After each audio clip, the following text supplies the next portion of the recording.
Hello guys, how are you? Hope you all are doing well. Today I am back with one of the most interesting video. In this video tutorial guys, we will learn how to disable autoplay videos on your Facebook app.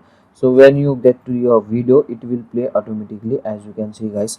So to disable this guys, so you can follow this method. On the Facebook app, in the top right side corner of your screen, you can get three lines option. Just tap on it, scroll down and find out these settings and open it. Okay, in these settings guys, scroll down and in the preferences section you can get video option. Just tap on it and here you can get the autoplay.